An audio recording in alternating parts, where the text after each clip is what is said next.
হাতে মাখানো মশলা আর ডাল চাল মিশ্রণে এই সিম্পল খিচুড়িটি হতে যাচ্ছে আপনার পছন্দের তালিকায় অন্যতম একটি রেসিপি। তো চোখ রাখুন সম্পূর্ণ ভিডিওতে, সম্পূর্ণ ভিডিও জুড়ে রয়েছে টিপস অ্যান্ড ট্রিক্স। তো আসসালামু আলাইকুম, সবাই কেমন আছেন? আশা করছি ভালো আছেন। আমি আল্লাহর রহমতে ভালোই আছি।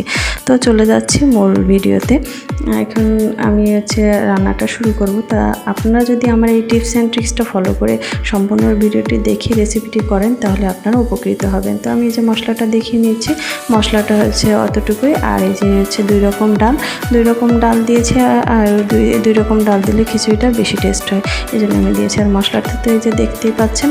আর আমি তেলটা গরম করে নিয়েছি। তেলটা গরম করে আমি আস্ত মশলাগুলো দিয়ে দেবো। আর প্রথম টিপসটা হচ্ছে যে কোনো মশলায়, যে কোনো তেলের পরে, যে কোনো আস্ত মশলার তেলের পরে দেবেন, দেখবেন যে সুঘ্রাণটা সম্পূর্ণ খাবার এক মুহূর্ত পর্যন্ত থাকে। এই জন্য তেলের মধ্যে আগে আস্ত মশলাগুলো দিয়ে নেবেন। যখন এটা ভাজা হয়ে যাবে, একটা সুঘ্রাণ বেরোবে, তখন অন্য মশলা অ্যাড করবেন। তো আমি পেঁয়াজ দিয়েছি এখানে, আমি মশলা না, এটা হচ্ছে পেঁয়াজ বেরেস্তা।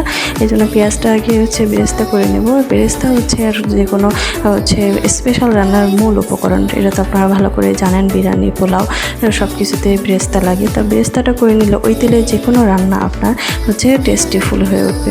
তো আমি যে বেরেস্তাটা করে নিয়েছি, বেরেস্তাটা করে ওই তেলে আমি বেরেস্তাটা উঠাই নিয়ে ওর ভিতরে আমি মশলাটা দিয়ে দেবো। তো এই যে আমি আর বাদবাকি মশলাটা আপনারা প্লেটে দেখতে পেয়েছেন। তো আমি আর বাদবাকি মশলাগুলো দিয়ে দেবো। আর আমি তো সবসময় বলে থাকি যে আমি এক হাতে ভিডিও করি আর এক হাতে রান্না করি, এইভাবে করি। এই জন্য তো আমার একটু পুড়ে গিয়েছিলো, পুড়ে যায়নি অবশ্য, একটু বেশি হয়ে গেছে। এই জন্য আমি একটু পানি দিয়ে নিয়েছি। তারপর পানি না দিয়ে আপনারা ওই পর্যায়ে বেরেস্তা যখন হয়ে যাবে তখন ওই পর্যায়ে আর বাকি মশলাগুলো দিয়ে নেবেন। তো বাকি মশলাগুলো দিয়ে আপনারা কষাতে থাকবেন। তো কষানোর বলছে এটা যে কষাতে থাকবে, নাড়াতে থাকবে, নাড়াতে দেখবেন এক পর্যায়ে সুন্দর পেঁয়াজটা হয়ে গেছে। পেঁয়াজটা যখন সফটনেস চলে আসবে, ভাজা করা যাবে না। বেরেস্তা তো আপনারা করে নিয়েছি, আর মশলাটা ভাজা করা যাবে না। একটু নরম হয়ে আসবে তখন ডালগুলো দিয়ে দিতে হবে।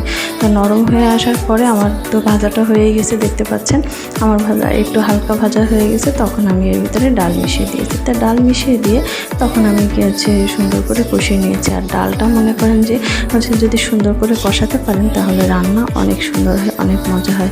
আর ডালটা এই পেঁয়াজ ঝালের ভিতরে ভালো করে দিয়ে যদি একটু বেশি করে কষানো হয় তাহলে অনেক মজা হয়। তাই এর ভিতরে হালকা পানি ছিল, সেটা শুকিয়ে যখন তেল বের হয়ে আসবে তখন আমার রান্নাটা কমপ্লিট হয়ে যাবে। তো এই যে দেখতে পাচ্ছেন যে আমার তেল বের হয়ে গেছে মশলা থেকে, ডালের ভিতর থেকে। এখন আমি এই পর্যায়ে পানি দিয়ে দেবো। তা এই যে আমি বলেছি যে সম্পূর্ণ রান্নাতে রয়েছে টিপস অ্যান্ড ট্রিক্স। এখন আমি এখানে চালটা না মিশে আমরা হাতে মাখা খিচুড়িটা করি কি, ডাল চাল আর সব পেঁয়াজ রসুন একসাথে মাখিয়ে তারপরে বাসি দিয়ে দিই। ওইভাবে হয় কি, বাসিটা তো বেশি দেওয়া যায় না, তখন ডাল চালের সাথে বেশি করে ডালটা আস্তে আস্তে থেকে যায়, চালের সাথে মেশে না। আর এইভাবে যদি আপনারা সিদ্ধটা করে নেন, তারপরে যদি চালটা দেন, তখন খাবারটা হয়ে যায় আরও অসাধারণ। আর ডাল চালে সুন্দর করে মিশে যায়, তখন খাবারটা বেশি টেস্টফুল হয়ে যায়। তো দেখেন আমি অল্প পানি দিয়েছিলাম, অল্প পানি দিয়ে আমার ডালটা ঘেটা হয়ে যায়নি, আস্তে আস্তেই আসে। আর সেই পর্যায়ে আমি পানি দিয়ে দেবো। পানিটা পানি বলতে এখন চালের জন্য, সম্পূর্ণ রান্নাটা করার জন্য যতটুকু প্রয়োজন, পানি বলতে চাল দিয়ে মিশিয়ে তারপরে পানি দেব। তা আমি চালটা এখন দিয়ে নেব। চালটা দিয়ে সুন্দর করে নাড়াচাড়া করে রান্নাবাড়ি করে নেব। রান্নাবাড়ি বলতে ছোটোবেলার রান্নাবাড়ি, যে রান্না শেষ হয় না, নাড়তেই থাকতে হয়। তো আমাদের এই নাড়ানাড়ি কিন্তু শেষ হয়ে যাবে। যখন এটা শেষ হয়ে যাবে নাড়ানাড়ি, তখন এক পর্যায়ে অসাধারণ টেস্টফুল একটা খাবার হয়ে যাবে। তো এই যে আমি এখন এটা মিশিয়ে নিচ্ছি ভালো করে। তো ভালো করে এটা মেশানোর পরে এখন আমি এক পর্যায়ে পানি দিয়ে দেবো। আর পানিটা তো যার খাবার যতটুকু সেই পরিমাণ মতন, যারা প্রেশার কুকারে রান্না করি সবাই তো জানি পরিমাণটা কতটুকু। তো আমি আমার পরিমাণ মতন দিয়ে নিয়েছি, আপনারা আপনাদের পরিমাণ মতো দিয়ে নেবেন। আর প্রেশার কুকারে সবসময় পানিটা একটু কম দিতে হয়, তো আমি পানিটা কমই দিয়েছি। আর ওই যে বলেছি সম্পূর্ণ রান্নায় রয়েছে টিপস অ্যান্ড ট্রিক্স। যে লাস্ট ফিনিশিংয়ে একটা টিপস রয়েছে, সেটা কেওড়া জল। তা কেওড়া জলটা আপনি যদি দিয়ে দেন তো খাবারটা সুঘ্রাণ আরও দ্বিগুণ হয়ে যায়। তো আমার এই যে রান্নাটা হয়ে গিয়েছে, প্রথমে দেখিয়ে নিয়েছি, আবার এখন দেখিয়ে নিচ্ছি। তো আমার এই টিপস অ্যান্ড ট্রিক্স ফলো করে আপনারা যদি এই সিম্পল খিচুড়িটা রান্না করেন, তাও হয়ে যাবে আপনার হাতের অসাধারণ একটা খিচুড়ি।